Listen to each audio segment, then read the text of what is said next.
Hello, everyone. We're going to be starting very shortly.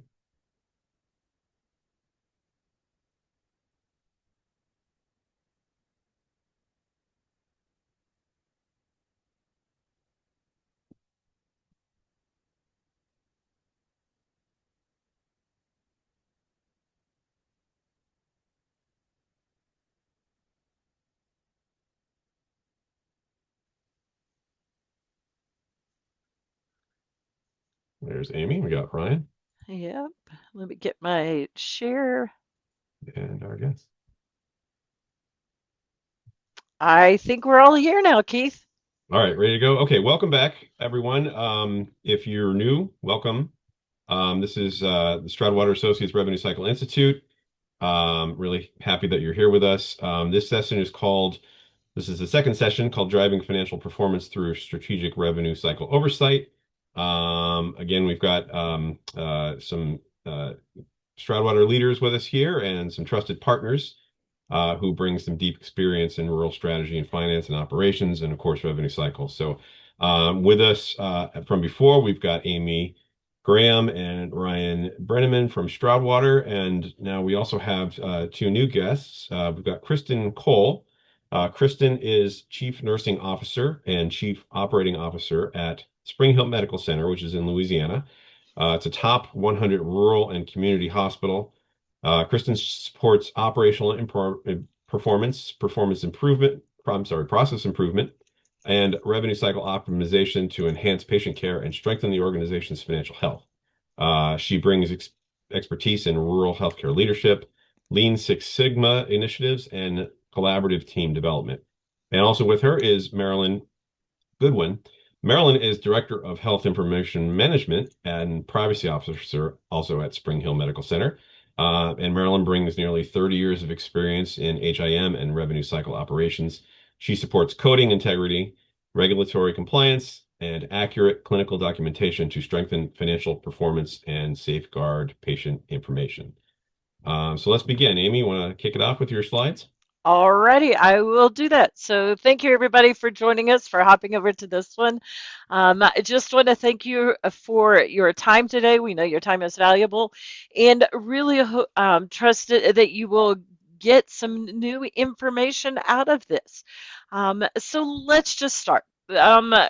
If you've been in any of my webinars before or the one just before this, you will realize that I want to set the stage with where revenue cycle management. When I talk about that, what do I mean? Well, I talk about everything that happens from the pre-claim activities, contract negotiation, price transparency, EDI, ERA enrollment, all the way through to analytics where you're managing and measuring the data. And then everything that comes in between those front end activities with pre-visit, visit, where your patient is, you're getting in touch with them, having that contact, they show up, those visit activities of the coding and charge capture, then the transaction processing, where that actual billing is taking place, and then those back end activities with claim status, denials management, appeals, and resolution. All of that information supports various activities within your facility. Activities such as your month-end closing, cost reporting, compliance, performance measurement, and IT and quality. So, before we get on to talking about your KPIs and managing it and things like that, I want to kick it off with a poll. So, if there's the poll, it just jumped up. It says, how would you describe your organization's current executive visibility into revenue cycle performance? And so if you would go ahead and answer that question, and we'll see what the results are. Keith, you can share that with us once the votes come in.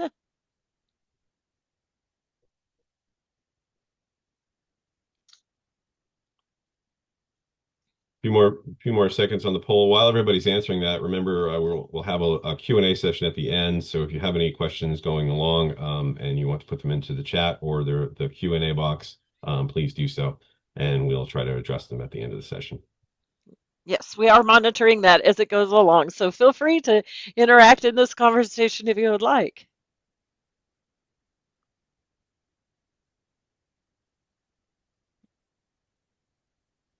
All All right. right, a few more seconds here. Top answer, Amy. We have a comprehensive high-level KPI dashboard reviewed monthly. That was 48% of this. Nice. Second was we track multiple metrics, but they are not consolidated. That was 26%. 20% said reporting exists but lacks benchmarking and trending. And then 6% said executive visibility is limited or largely reactive. All right. Hey, thanks for sharing. Thank you all for voting, for those of you who did. And let's kick it off by just talking about what is a KPI. So, Ryan, want to chat with us about KPIs and how they're used? I know you mentioned it earlier, but bring us up to speed and give us a little more information on that. Yeah, I'd say we start pretty basic here. We just want to go through the definition to make sure we're all on the same page. So, what is a KPI? It's a key performance indicator. It's a measure of a specific item or objective over time. It measures financial health, stability. It has trajectory, and it gives value for further decision making. So, when we think of things like we want a good KPI, we think of items kind of like from that SMART acronym. We want something that's actionable, directional, accurate, and measurable.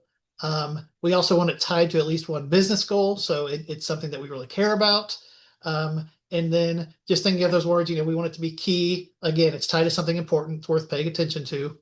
From a performance perspective, something that we can, understand how well or not well we're doing on a particular, function. And then it needs to be an indicator. Is it good or bad? Are we getting better? Are we getting worse? Again, really high, high level a KPI. We want some sort of metric that tells us how's this function doing? Are we doing well? Are we moving the right direction towards our intended goal? All right. And then related to that, why do we have KPIs? What's the purpose of them? Yeah, well, again, really help you to trend your internal processes, really show improvement or opportunity. Hopefully your KPIs give you a kind of a quick look as to, yeah, we're getting better in this area, or hey, we're really struggling. Really kind of look behind the bed sheet, so to speak, and say what's going on here, and are we are we in the right area? Are we getting better, or do we need to kind of change some of our behaviors? From a KPI perspective, he also helps you, create your targets for your team to strive for, some milestones to gauge your progress.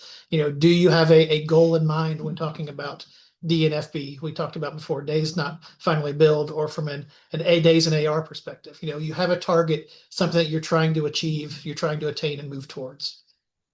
When we look at our KPIs, we also look for them to help our leaders make better decisions backed by data. We want objective decision making. We shouldn't just go straight on our gut feelings, but do we have some black and white numbers behind our decisions and our thought processes that helps us decide, strategically where we're going to go.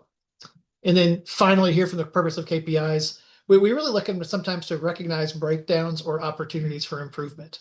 If you don't have a metric on, your claim submission, for example, do we really know if it stops working one day? Maybe none of your claims are getting to the door to your payer.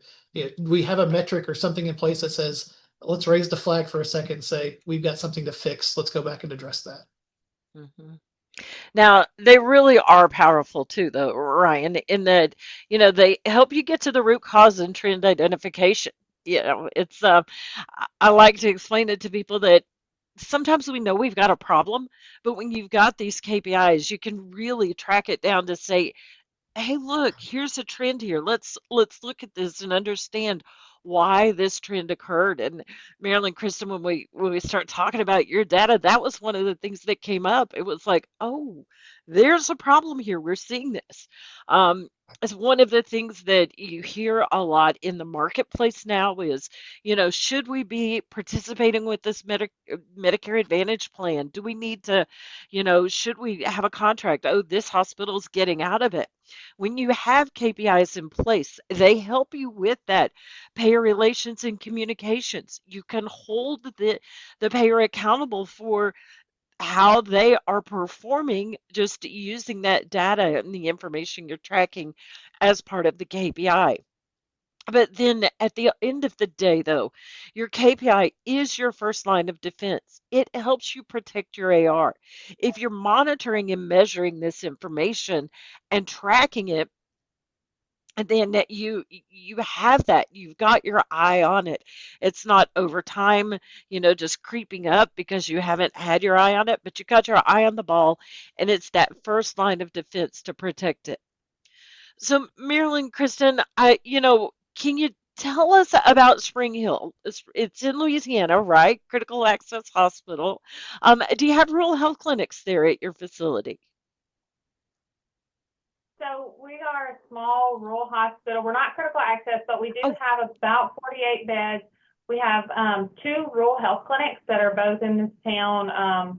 That we have, I think, 11 providers overall, and we see an average daily census of about 10. So even though we have a large inpatient volume for bed capability, we see about 10 on our inpatient side. hmm So before engaging Stroudwater in this project, what were the challenges you were experiencing with revenue cycle oversight? So we had a monthly revenue cycle meeting, and we reported a lot of data. We had various numbers and we were reporting that, but the data was very overwhelming. In the format that we had, it wasn't meaningful to me. I'm from clinical background of nursing. I'm not the financial background. So I was learning a lot as I would attend these revenue cycles. We wanted the multidisciplinary group there so that we could implement improvements, but it was really just data. It didn't have meaning. We didn't have the benchmarks or goals to achieve, and we didn't have a trend. So we didn't know last month compared, were we better or were we worse? And so that was really what we were missing. It's just overall how to view the data and what to do with it. hmm And so, not having that oversight, was there something that prompted this decision to formalize this high level dashboard? I think the biggest thing for us is just wanting to recognize what is the most important metrics for us. We had, like I said, a lot of different types of data, but what did we need to be focusing on was to create a dashboard, I think was our driving decision on making a KPI dashboard, just to really understand what are the most important metrics that we need to look at monthly. hmm And then having that view, we've chatted before, Ryan, you and I chat about, this having the data available. But sometimes you can actually have too much data, can't you? Can you, share some of the experiences that you've seen with that? Yeah, and I think going back to our previous session, Shelley made a great point. Is it actionable? Is it going to cause me to do anything? If I've got 300 pages of metrics and data to look at, well, like Kristen mentioned, it's overwhelming. What do I do with all this? What is actually going to change in my behavior by looking at that? So when we think about focusing down those KPIs to something that's manageable, it's those 5 to 7, 10 to 12, whatever the number is of things that say, yes, this can potentially influence my behavior, or at least give me a point in the right direction to say, hey, I've got an issue here. We need to dig a little deeper and address. So when you come back to what are the 5 or 10, 12 things that we look at, I would go back to that overarching view that we talked about of revenue cycle. You've got our pre-visit and our visit and our payment posting and denials management. Do we have at least 1 or 2 metrics that say, yes, this department or this area is functioning appropriately, or they're really falling behind? Do we even have something in place that says, is coding doing well? Is charge capture doing well? Is payment posting falling behind? Those are the type of things when I think about from a high level KPI perspective is, do I have at least my finger or my thumb on the pulse, so to speak, that says this is going appropriately, or we're struggling this area, or man, we're knocking it out of the park. hmm Yeah. Now, did you feel, Kristen, I appreciate you saying that you come from a clinical background. Was it daunting thinking about getting into the numbers area? Sometimes when I talk to people, I'm like, "Do you like Excel or not? Are you a numbers for? Do you want to take care of the patient or do you want to look at an Excel document? How did you feel about that?" Well, just a few years ago, I moved into the CNO role and then thereafter the COO role. So just learning operations, I worked with different department managers and learning how clinical can correlate with the financials. And I think having that experience, bringing it into the revenue cycle meeting, we were able to have more meaningful discussions and impact to know what influences different drivers. And so it was kind of overwhelming when I first got in there. I'm frequently asking, what does this acronym mean? Or can you explain that to me? What are we looking at? So, but we've got a great team, and they took time and patience to help me learn, and continuing to do so every day. But it's been a unique experience to learn the revenue cycle and how we can relate that overall with our clinical experience. Hmm. So when thinking about that, and bringing these different people into it, you said you had a committee that would have these conversations. So you had this cross-functional group of sorts, right, that were involved in that? Okay. We did. We initially just had, revenue cycle. We had business office managers, Marilyn as HIM director. We also learned pretty early on to pull in our utilization manager, case management, quality. We pulled in the credentialing as we realized that was an opportunity. And then also our CFO and myself to kind of provide that executive oversight and the whole team. How did you set the stage for being able to ask the questions? I mean, to have that characteristic of, raising your hand, you're in this, COO role, and you've got to say, I don't know what this means. I mean, does that start at the leadership and ask, or did the group make you feel comfortable with asking that question in a sense, show your vulnerability there? Yeah, I think all of the above. We're a very small rural hospital, so everybody works well with each other, and they never were demeaning whenever I would ask questions. But I think just developing that group, and when we realized that we had a lot of data, and I think as we were asking questions, what does this impact, or what impacts that Mm. KPI? How do we make it better?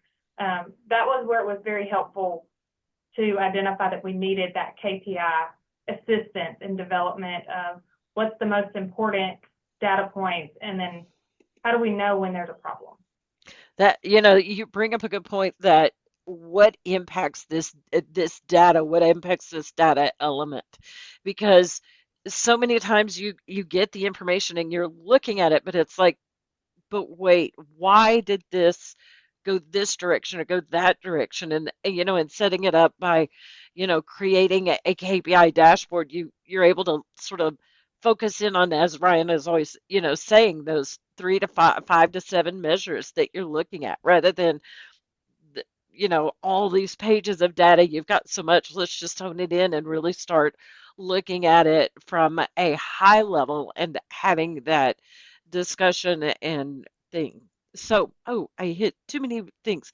So we're going to go on to our KPI. And Ryan, we chatted about this a minute ago. We showed this page, but what's one concern that the executives have, in this resource? How complex is it to implement a KPI dashboard? I would say it's not very complicated to start. And if you have nothing, you start basic. Like I said, 3 to 5 is not that daunting, I think. And you build over time and you kind of get more complex in what your KPI dashboard looks like. But like Kristen was mentioning, we want to track what matters. And you start with saying, okay, what are those high level critical items that we definitely want to review first? Days in AR. How's cash looking? Is cash coming in the door? I mean, cash usually it's pretty important. It's cash is king. So our cash look all right? Do we have, again, are we registering patients properly? But really start with those handful of things that say these are critical to us, keeping our cash flow as consistent as possible. And then, from a difficulty perspective, can we identify that source document that we're going to use to populate this information? And once we have identified that, like Krista mentioned, there may be some confusion, or there may be different ways to calculate days in AR, for example, or net versus gross, or whatever it may be. Set that expectation or set that process on how we're going to do it, and stay consistent month to month so that we can trend it and can track it. But from a high level, like you mentioned, I mean, is it difficult? I don't think it's difficult. It's kind of setting that mindset of, yes, we're going to embrace that data driven culture and start with these 3 to 5, and then build from there when we see other needs that kind of expose themselves. Okay, Kristen, Marilyn, he works with me. Was it hard? I mean, it was, how did you see that process? Because you worked with us. So it's like, are we telling the truth, or are we just being fluffy for the call? And you can be honest. No, I agree. It was not difficult. we were able to take a look at what we already had and what we were already using. And we were able to work with you guys, and y'all were amazing because we had been wanting to implement a KPI dashboard for a couple of years, and we just get overwhelmed every time we started. So we thought it was going to be very difficult, and y'all came in and truly helped us to develop it. And once we started getting all of our data that we already pulled together, it really helped with getting it in the right format. And y'all took it and were able to get we love the colors and the red and yellow and green, because we truly feel like that is something that helps us to really be able to, not just for our benefit, but for any of the executives that want to look and see what's going on. Yeah. So, And I would say, Amy, Kristen and Marilyn are probably very much like a lot of other organizations, that they have lots of data in lots of different places. And it's really just kind of consolidating that into one area. I don't think, maybe it is, there's probably not very, they're just starting from scratch and I have zero data anywhere. So it's really, helping that conversation go and say, okay, what makes the most sense to put in this high level KPI packet? What does matter to our executive team, and what does drive decisions and behaviors moving forward? And what is good to know information that might be great for a registrar or a biller or a front end person, but really doesn't need to be, front and center on our main KPI page. yeah, Ryan, there was a question that came through asking about, in your KPI, is private pay AR included or excluded in your days in AR? And I mean, my first response was, well, do you want it there? I mean, what do and I know there were some measures that you had asked for information from Kristen and Marilyn, and it wasn't available. And how did you all handle that as part of the project? Well, there were several times where I was like, where is this data coming from on reports that people would present? And once we sat down with the department that was giving us that information, we were able to say, oh, well, this is easy to get to. But then there were others that were difficult. Our CFO had to sit down and say, let me set something up where we can automatically generate that each month so we can get the data that we need. So, and it was very important data. It really helped us with seeing our denials and how many denials and the amount of dollars that were there each month. So I will say that I'm not going to say it was difficult, but we had to take time to get that information. And we had just never searched in the way that we did to get everything ready to submit it to you guys so we could get that dashboard completed. Just identifying those reports, how do you get those numbers that we need for our KPI dashboard? So some of them, like I said, we were already tracking, but some of them we had to understand where to find it. Mm-hmm. And were there times that you just felt like giving up, like, I'm going to stop, this is too hard to do, or No, we were so excited. We were so excited about what this was going to be in the end that we just pushed through, and we were so happy that we did. Now, did you rely on new technology or just better use of existing data? Better use of existing data. We had to not have any new technology. Now, we definitely learned how to utilize what we had better to get the information that we needed. Mm-hmm. Yep. Now, and I would say, Amy, just kind of just building upon that, if it's taking a monumental effort every month to fill out your KPI dashboard and populate this information, we're doing something wrong. There are certain metrics, some of the front end collection things, for example, a lot of hospitals struggle with, how do I get the exact number that you're looking for? If it's that difficult and it's not something that you can, you might need to put a little extra work to figure out how to create or generate that report one time, but then once it's set up, it should be fairly easy. But if that's not the case, maybe we move on from that KPI. Like, let's not belabor it. Let's not make it enormous, difficulty on a monthly basis for someone to, manually configure some of these numbers. There's some critical ones that you should be able to pull pretty easily from your system. Excuse me. Ryan, I think about that. It really depends too on what stage of the process you're in. Because if Yeah. you have a developed KPI dashboard and you've had these metrics in place and you're having your regular cadence of meetings to go over it, your actionable items, but then all of a sudden there's something over there that it's like we need to go back and address it.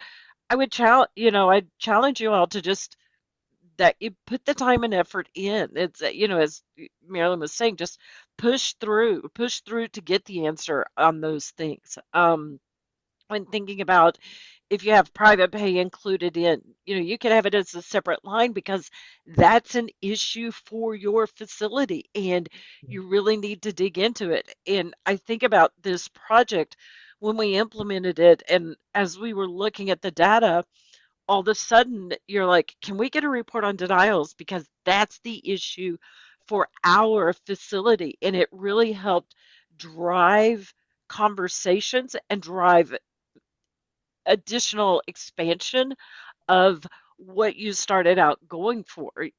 How did you see that shift happening, Marilyn? Because I know that, the denial or Marilyn, Kristen, whichever one of you wants to answer, I know that it did sort of shift in that project scope. Once we got all of the data that we could easily, and I don't want to say easily, but we could manage on a monthly basis that we could collect. I'm going to go back to the colors. We saw the red, the yellow, the green, and we were like, wait a minute, what's going on? And once we saw that and we kind of drilled down a little bit, we were like, these three things are all connected. Mm. Something that started happening in May affected something in June, and then the next, in July, something else changed. And so that truly helped us to say, we need to focus down here on the denials because that's driving multiple line items. Right, exactly. So that leads us into our next topic, talking about implementing this KPI. Let's kick off our next poll question, talking about this. So how frequently does your executive team formally review revenue cycle KPIs with operational leaders? Monthly was structured, quarterly as issues arise, or no consistent review?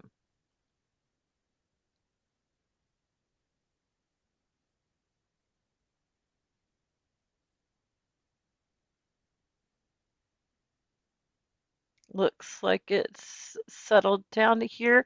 Hey, Keith, what Yep. are the findings for our poll this time?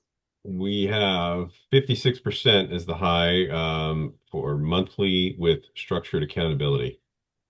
And Uh, then second at 27% is no consistent revenue or review cadence. so it's almost like on opposite ends of it there with the challenges. And you know what? That is what I would have expected to see with that.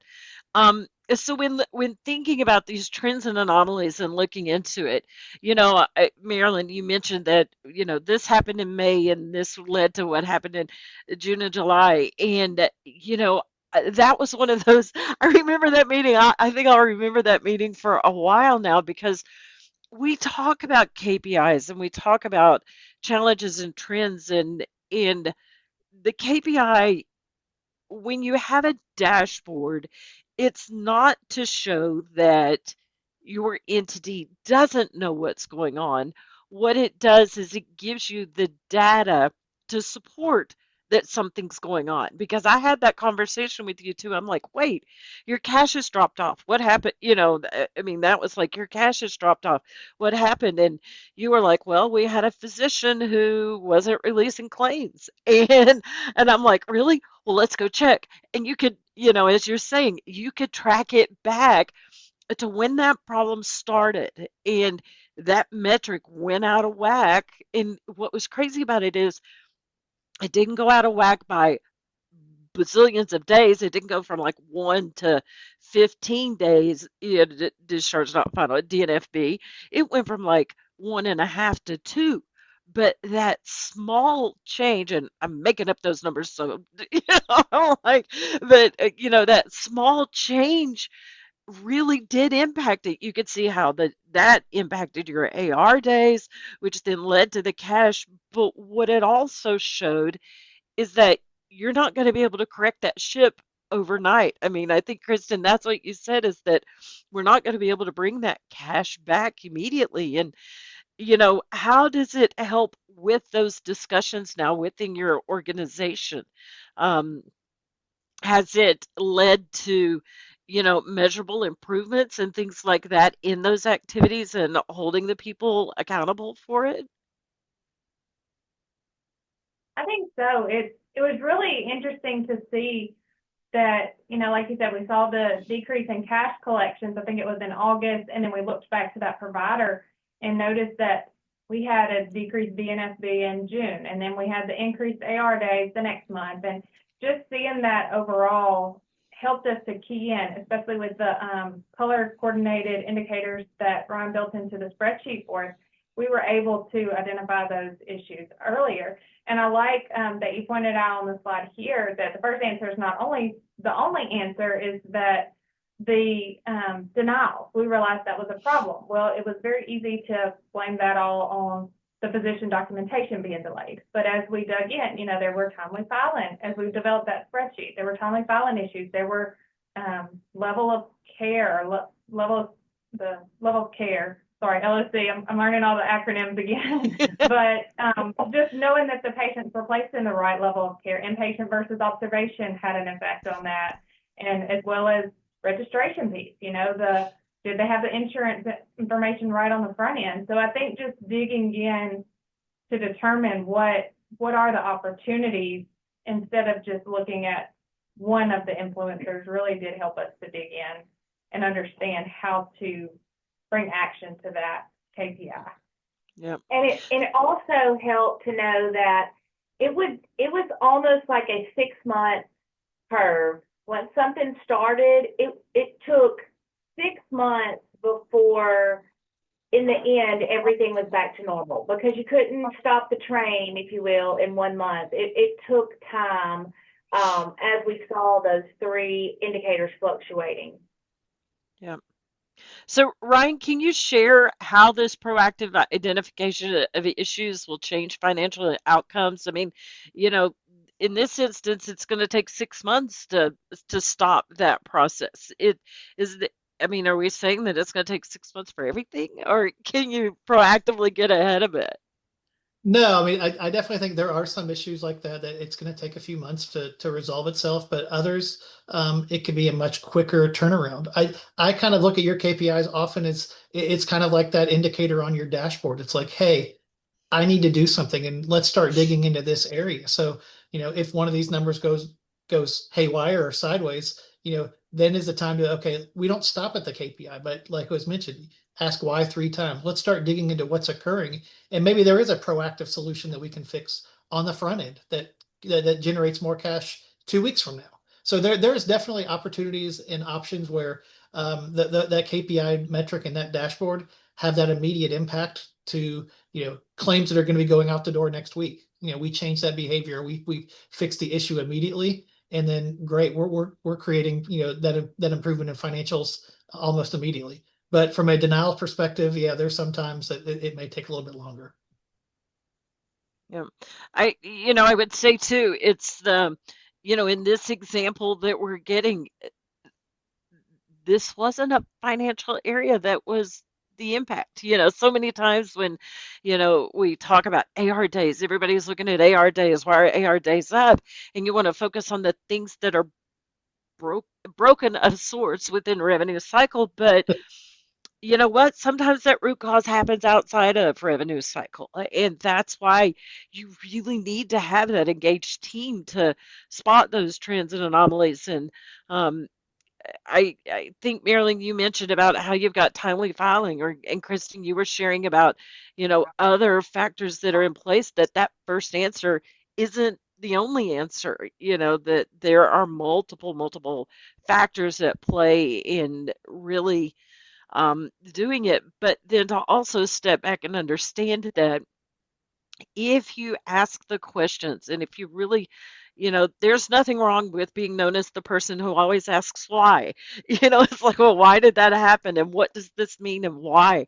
And really getting to the root cause of it, that will lead to just better understanding it and linking it together and having that piece of it. So if we go on to the next section, I've got a another poll question for everybody to just ask you, what presents the greatest revenue cycle risk to your organization today? This one I'm interested to see.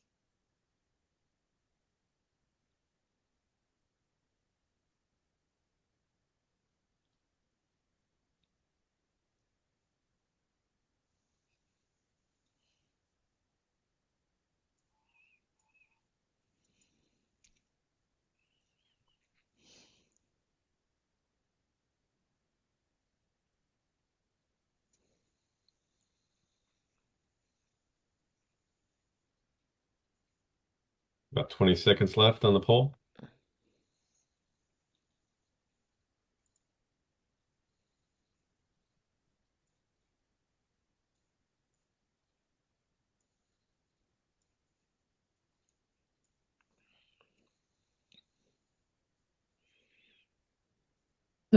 All right. Top What is one is denials and payer behavior, 67%. Actually, by far. all right? Yeah, that does impact it, and maybe I want us all to just take a minute and think about it. Denials and payer behavior.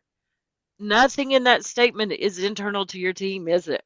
It's like we're all fighting together on trying to do it. So, uh, share with me how at Spring Hill this has changed the conversations in your monthly financial review meetings. What have those conversations turned out to be like now? Think it really helped us to identify the trends early on, Mm, and we were able to see any variance from our benchmarks or our goals a lot easier. So we were able to identify that in the monthly meeting, and then we were able to start having those data-driven conversations. We were able to prioritize what's the biggest outlier right now, which areas are red, which ones are good at green, and then be able to discuss, proactive action items from that. So we were able to see, okay, this KPI is off, and here's why, and then develop, here's what we're going to do about it. So that it really helped us to have a central location to start having those conversations and leading us into proactive measurements to fix those. How do you balance that accountability while recognizing that you've got interdependence between the different departments? I think really it has to balance. The accountability, like I mentioned earlier, we had a multidisciplinary revenue cycle committee. So several different people from clinical to financial backgrounds, to business office operations.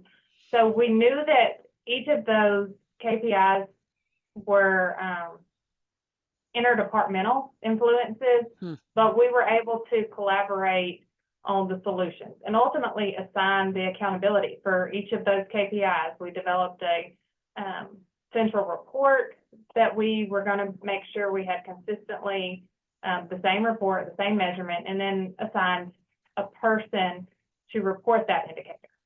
So it was able to kind of balance who's responsible for this KPI and then while working together, but also develop action items from that with assigned responsibility. So I think just making it very structured with assignments to make sure that it's going to follow to completion. Hmm. Yeah, that's one of those challenges because some of those reports you can only get it once, and then if I run the report versus Ryan running the report or even Keith, it's like you want to make sure that your data is consistent. What has made this a sustainable activity within your organization rather than a one-time project? I really think that being able to have everyone responsible for some areas of the information that fills the dashboard, because everyone has a piece in there. They want to make sure it gets done properly, gets done timely. So that is how we make it efficient. It's not all falling on one person. We're all part of the team, if you will, to the revenue cycle team to make it complete, which in turn helps us to review at our monthly meetings to see, what do we need to look at? What do we need to dive deeper into? And everybody has a stake in that, and they are interested in making sure those metrics look good. How did you choose who to be on the team?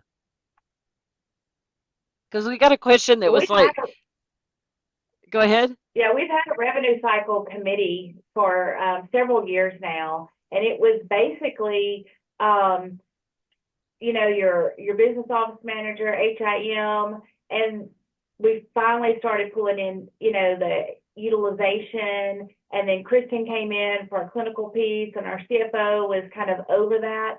So we've had this in place. We just did not have a good strategic plan, if you will, to get the data to where we could truly see how it's impacting our facility. And like she said, adding the case management or utilization manager, the credentialing person, as we looked at some of the data, we noticed, okay, well, are we getting denials because the delay in provider credentialing? And so then we pulled that credentialer person in and was like, okay, we need on our new providers, we want a monthly update on where they are, which insurance payers are we credentialed with, which ones are still pending and submitted, but we're not ready to see yet.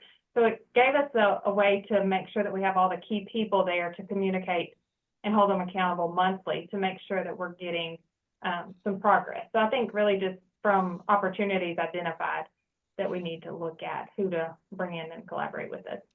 Did you find that, like, you mentioned provider credentialing, and that's the one that I always find the most amazing because if I were to, we don't have a poll like this, but if I were to ask when people find out that a new provider was hired, we're going to have, upon contract hire, but the majority of people, when I ask that question, ask it or will answer it and say when the first claim is submitted to be billed.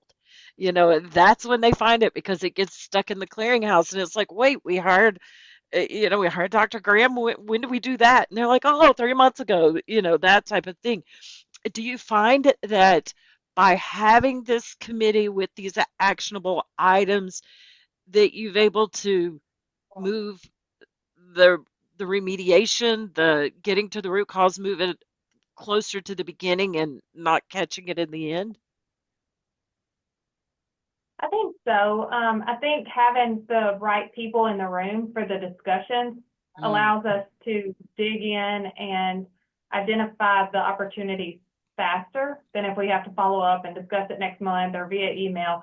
Having those people in there as we're talking about it, allows us to collaborate on possible solutions and then also give some responsibility to proactively go out and try to fix that. But I think it is important to have the right people on that committee to really understand the problem and also to address that problem.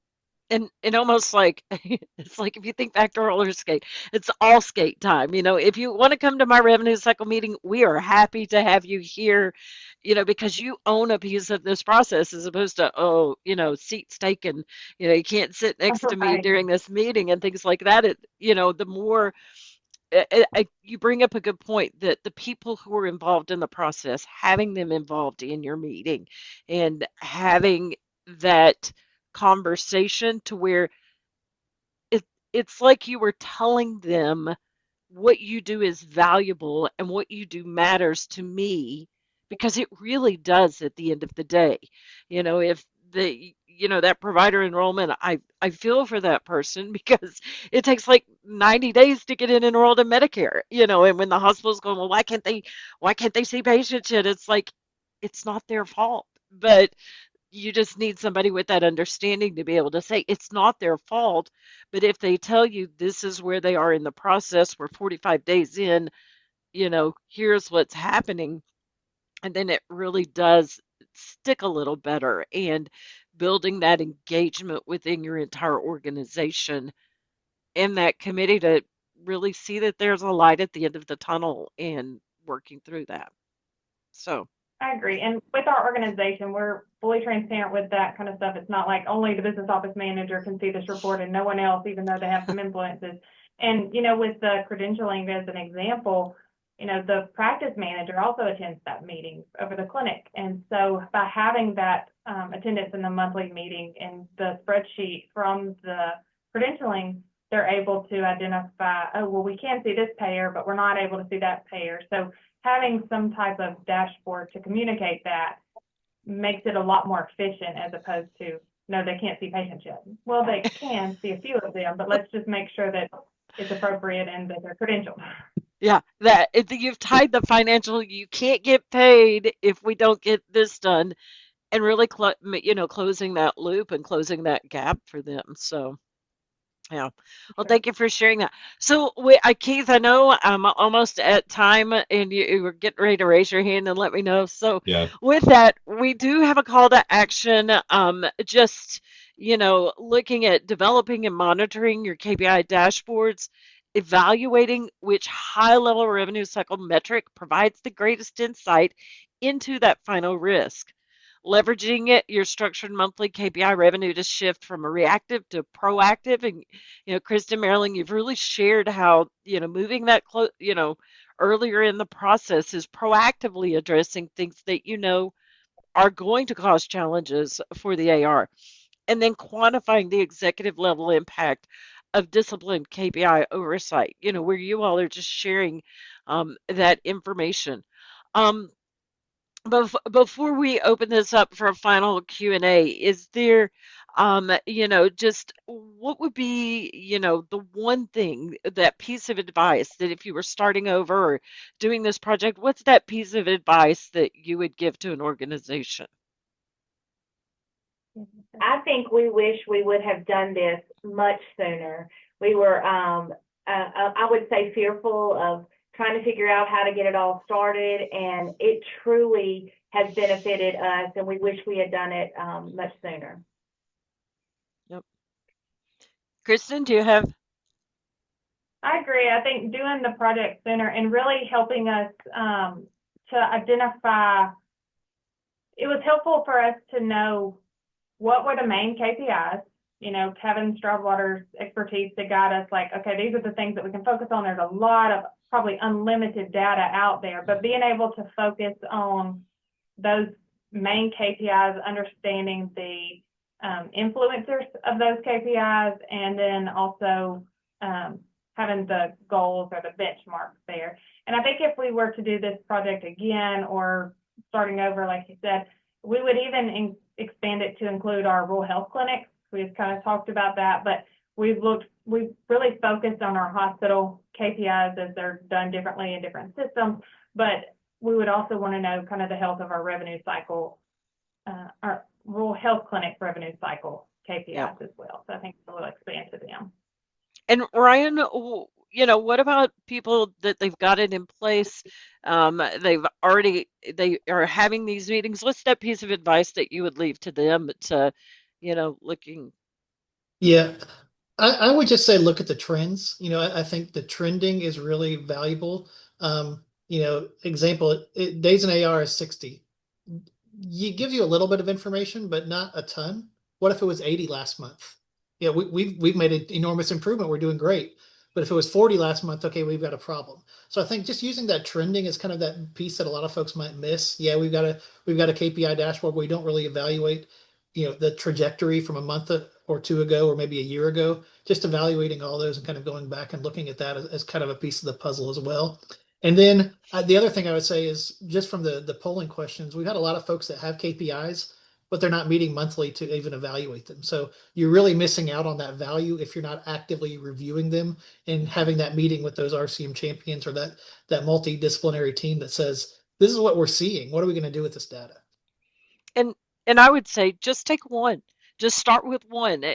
So many times in revenue cycle, we're so far down into the details and we're looking at it and we want it to be perfect that we sometimes miss what the data is telling us. And we've just got to step back and say, I'm just going to focus on this one area. Or what if I go ask why about this specific function? What will that do to us today? And where will that take us as an organization? So, just really focusing on that and taking that step.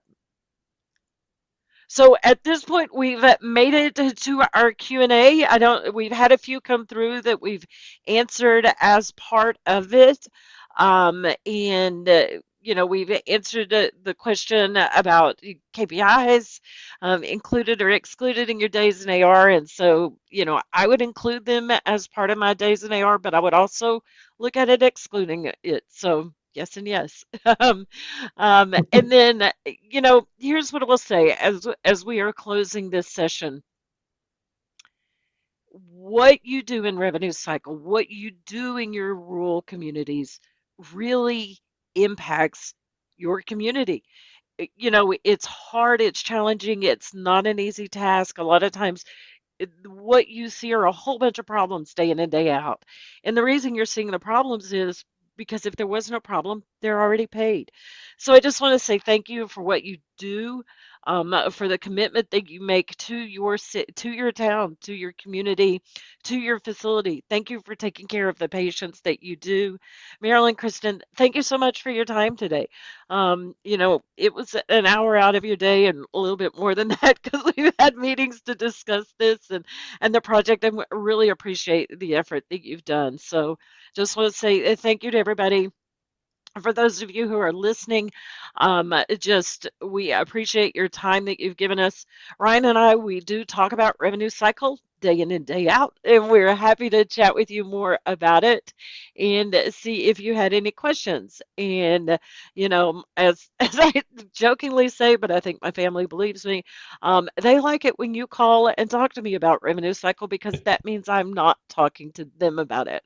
So feel free to give us a call, reach out to us, and thank you again for everything that you do. So with that, I'm going to turn it back over to you, Keith, and you can close this out. All right. Will be the end of our session. Thank you very much for joining. Just to be clear, the recording will be made available to all participants, and the slide deck will be shared. And like Amy said, or Ryan said, if you have any other additional questions, feel free to reach out to them, and they will be more than happy to get back to you, I'm sure. So with that, I think we're done. And thank you for the participants and for everyone who came in. Thanks for your time. Thank you Have a all. good day. Thank you. Thank you.